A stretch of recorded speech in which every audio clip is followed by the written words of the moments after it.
While we may not live in the Dark Ages any longer or have to worry about the Black Plague or pillaging bandits, that doesn't mean we aren't confronted with dangers every day. And as the Boy Scout motto reminds us, it's good to always be prepared. So in this video, we count down 10 tips for surviving present-day situations. Amazing!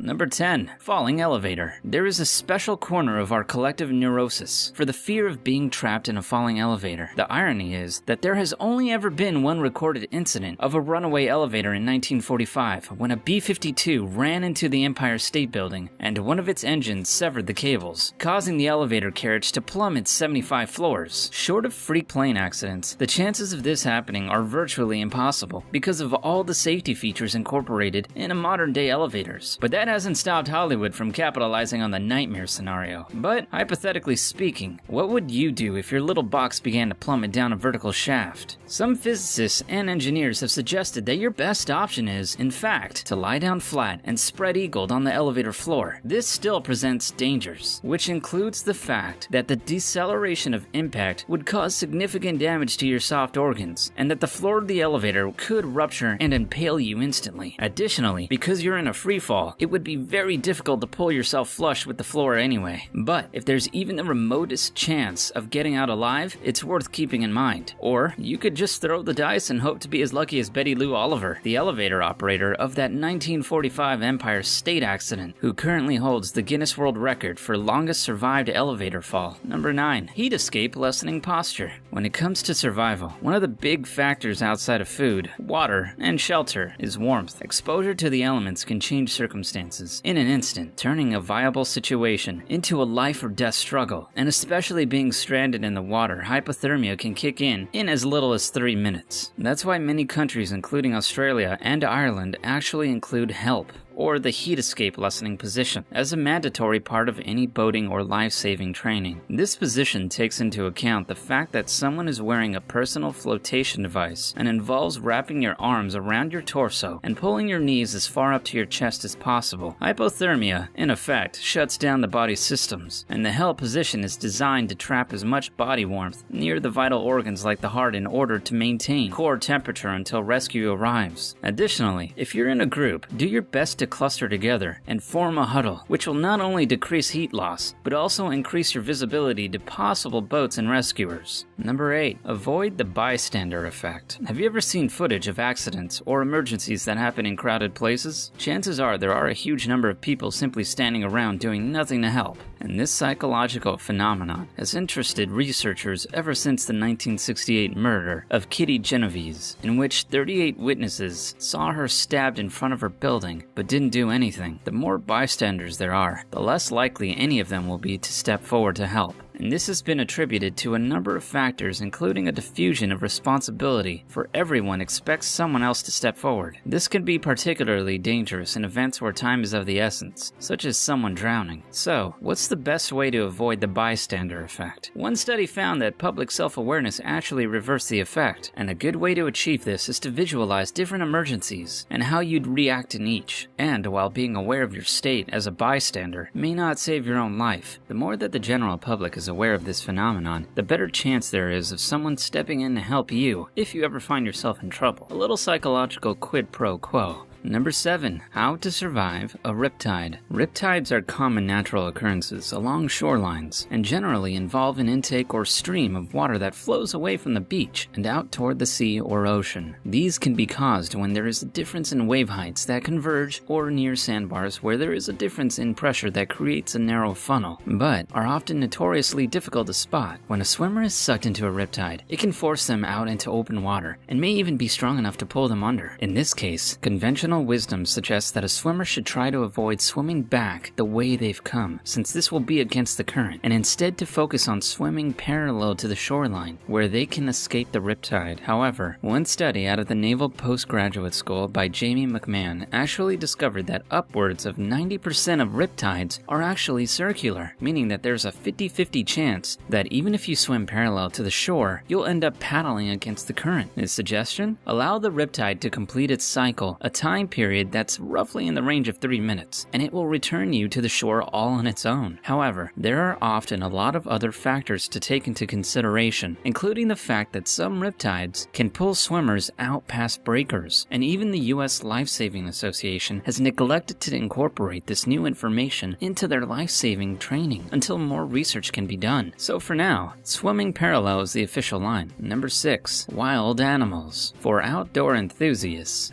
being safe around wildlife is one of the most basic skills, and yet every year many people are injured and even killed in dangerous confrontations. When dealing with bears, aversion is often the best strategy. This means avoiding a confrontation in the first place, and includes storing your food away from your campsite, making loud noises as you hike, and avoid bear cubs at all costs. However, if an encounter does lead to an attack, it's important to differentiate between a grizzly or a common black bear. If a grizzly attacks defensively, most wildlife organizations suggest the cannonball position, tucked into the fetal position with your hands and arms covering your neck, and to play dead. Grizzlies aren't comparably larger and more territorial, but will relent and wander off if they don't think you're a threat. On the other hand, if it's a black bear, and especially one that has acclimated to human activity, this method won't deter them, and it's best to stand your ground, or try to retreat. If you think a bear is attacking offensively, then attacking back or using a deterrent like a weapon or pepper spray is best. This is also the same approach that they recommend for cougar attacks, which are far more likely to occur as a result of being stalked. Number 5. Escaping a flooding car. We're all familiar with iconic stories of people sliding off a road into a river or a creek and getting stuck in their vehicle. And according to National Highway and Transportation Administration, nearly 400 people die every year as a result of becoming trapped because the water pressure makes it practically impossible to open the door. Experts suggest that on average, you have less than a minute in which to escape.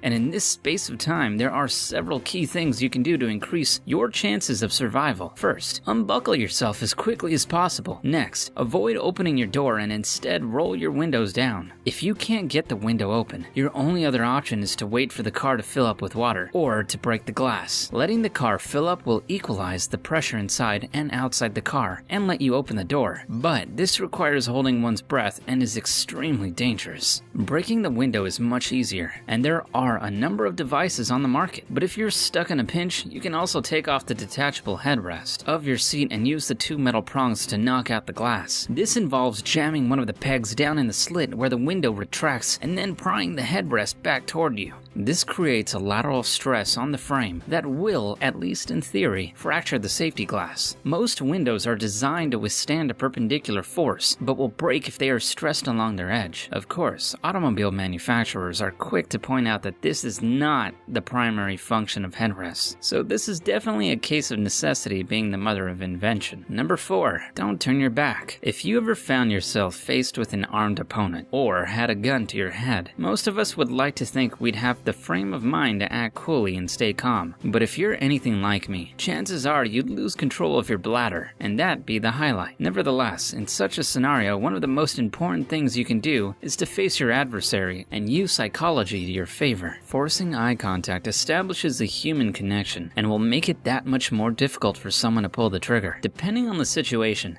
be it a hostage taker, a bank robbery, or a kidnapping, chances are they don't want to shoot you, or they already would have. Aside from remaining calm, many police officers suggest telegraphing every movement by indicating out loud what you're going to do before you do it, and to keep them talking as much as possible. Number 3. Universal Edibility Test. Stuck in the wilderness with dwindling food supplies? Don't know which plants are good to eat? This is where the Universal Edibility Test comes into play. The basic premise involves first sorting out a plant's parts according to its stem, flower, rhizome, and to focus on one piece at a time. If it smells bad or if exposure to the skin produces irritation, it may be toxic. If it passes, the next step is to boil it. Take a small bite and wait 15 minutes to see if any symptoms appear. Although this method of trial and error has been touted as a reliable measure by many survival survival skills experts, and even the US military, many point out that even the smallest exposure to deadly plants, like water hemlock, can result in serious injury or death. So this is definitely a last resort skill. Number 2, gas attack. Strictly speaking, if there ever was an attack containing biological agents, unless you had a functioning gas mask, your chances of surviving are slim. That said, if you found yourself without a mask, and if you knew precisely what gas was being used, there is the infinitesimal chance of scraping by if you were lucky enough and savvy enough to know what to do. In the event of a chlorine gas attack, you could do what soldiers in World War I did: urinate onto a handkerchief or other piece of absorbent fabric and breathe through the moist membrane. The nature of chlorine when exposed to the ammoniac compounds in urine crystallizes the gas, but the overall effectiveness of this technique is debatable since chlorine is highly reactive to ammonia and can further produce toxic fumes. Another deadly gas is sarin, and was famously used on Japanese commuter trains in 1995 by religious radicals. The chemical affects the degradation of acetylcholine in the body and can lead to asphyxia. The treatment for exposure to sarin is the administering of atropine, and thankfully many plants contain trace amounts of atropine compounds, including deadly nightshade, henbane, datura, jimsonweed, and cannabis. The irony of countering a poison gas attack by smoking up is real. Number 1, how to break out of a zip tie. In the unlikely event that you ever find yourself in a kidnapping or hostage situation, knowing how to get out of your bonds can be the matter between life and death. More and more, police and military organizations have turned to zip ties, which are easier to carry and lighter than handcuffs or cord. However, like duct tape, zip ties have an innate weakness, and that's where the connectors are. The general method is to flatten your palms together, position the connectors in between your wrist where the break will occur, raise your arms high above your head, and then with a sharp jerk, bring them down in front of you like you're chopping firewood. It's very important to keep your arms straight so that you don't hit your hip bones with your elbows. But another method is to bring your knee up, again, as if you're trying to snap a stick in half. You might end up with chafed wrists, but in a dangerous situation with a captor, it can be a lot better than the alternative. I hope you'll never find yourself in a situation that requires any of these tips, but when it comes down to life or death decisions, the best thing you can do is be prepared and have the wherewithal to look at your situation logically and calmly. Can you think of any other survival tips we might have missed, or anything you'd add to the ones we've covered? Let me know in the comments below. Also, if you enjoyed this video, make sure to leave it a like and subscribe, clicking that bell icon to stay updated. Thanks for watching.